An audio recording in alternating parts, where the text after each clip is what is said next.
Section 1 ब्रह्मांडीय पथिक। एक परिचय। हमारा ब्रह्मांड अद्भुत और विशाल है। इसमें अनगिनत तारे, ग्रह और अन्य खगोलीय पिंड हैं।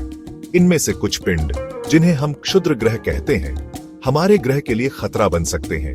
यह ब्रह्मांडीय पथिक चट्टान और धातु के टुकड़े सौर मंडल के निर्माण से बचे हुए अवशेष हैं। इनमें से ज्यादातर क्षुद्र ग्रह मंगल और बृहस्पति ग्रह के बीच एक विशाल बेल्ट में पाए जाते हैं, जिसे हम क्षुद्र ग्रह बेल्ट कहते हैं। लेकिन कुछ क्षुद्र ग्रह पृथ्वी के करीब भी घूमते हैं और इनसे टकराव का खतरा हमेशा बना रहता है। यह खतरा सिर्फ कल्पना नहीं है। इतिहास गवाह है कि क्षुद्र ग्रहों के टकराव से पृथ्वी पर भारी तबाही मच सकती है। डायनासोर का विनाश इसका सबसे बड़ा उदाहरण है। लेकिन आज हमारे पास विज्ञान और तकनीक की मदद से इस खतरे से निपटने की शक्ति है। आइए क्षुद्र ग्रहों, उनके खतरों और हमारी तैयारियों के बारे में विस्तार से जानते हैं। सेक्शन 2 क्षुद्र ग्रह। उत्पत्ति और संरचना। क्षुद्र ग्रह, जिन्हें लघु ग्रह भी कहा जाता है, हमारे सौर मंडल के निर्माण के दौरान बचे हुए चट्टानी और धातु के टुकड़े हैं। ये विभिन्न आकारों और आकृतियों में पाए जाते हैं।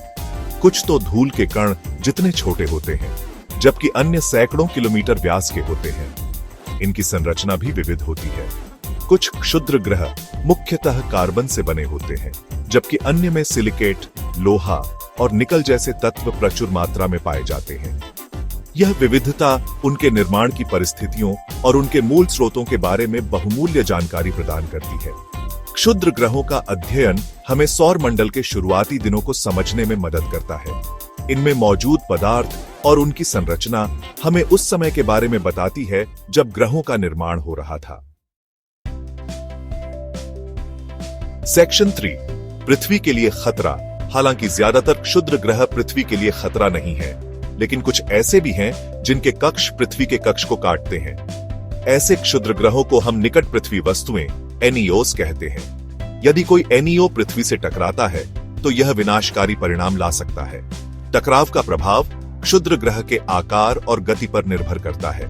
छोटे क्षुद्र ग्रह, जो अक्सर पृथ्वी के वायुमंडल में प्रवेश करते हैं, आमतौर पर जल जाते हैं और कोई नुकसान नहीं पहुंचाते हैं। लेकिन बड़े क्षुद्र ग्रह गंभीर नुकसान पहुंचा सकते हैं, जिसमें सुनामी, भूकंप और व्यापक विनाश शामिल है। एक बड़े क्षुद्र ग्रह के टकराव से धूल और मलबे का एक विशाल बादल वायुमंडल में फैल सकता है, जिससे सूर्य की रोशनी कम हो सकती है और पृथ्वी पर टकराव शीतकाल जैसी स्थिति पैदा हो सकती है। यह वैश्विक जलवायु परिवर्तन और बड़े पैमाने पर विलुप्ति का कारण बन सकता है। सेक्शन 4 इतिहास के पन्नों से विनाशकारी टकराव। पृथ्वी का इतिहास क्षुद्र ग्रहों के टकराव के निशानों से भरा पड़ा है। इनमें से कुछ टकराव इतने विनाशकारी थे कि उन्होंने ग्रह के इतिहास को ही बदल दिया। डायनासोर का विनाश इसका सबसे बड़ा उदाहरण है। लगभग 66 मिलियन साल पहले एक 10 किलोमीटर चौड़ा क्षुद्र ग्रह मेक्सिको के युकाटन प्रायद्वीप के पास टकराया था। इस टकराव से एक विशाल क्रेटर बना था, जिसे आज हम चिकसुलप क्रेटर के नाम से जानते हैं। इस टकराव से हुए विस्फोट ने भूकंप, सुनामी और ज्वालामुखी विस्फोटों की एक श्रृंखला को जन्म दिया, जिससे धूल और मलबे का एक विशाल बादल वायुमंडल में फैल गया। इसके परिणाम स्वरूप पृथ्वी पर अंधेरा छा गया, तापमान में गिरावट आई और एसिड रेन हुई, जिससे पौधे और जीव जंतु नष्ट हो गए। इस विनाशकारी घटना ने डायनासोरों के शासनकाल का अंत कर दिया और स्तनधारियों के उदय का मार्ग प्रशस्त किया। सेक्शन 5 भविष्य की ओर निगरानी और बचाव के प्रयास।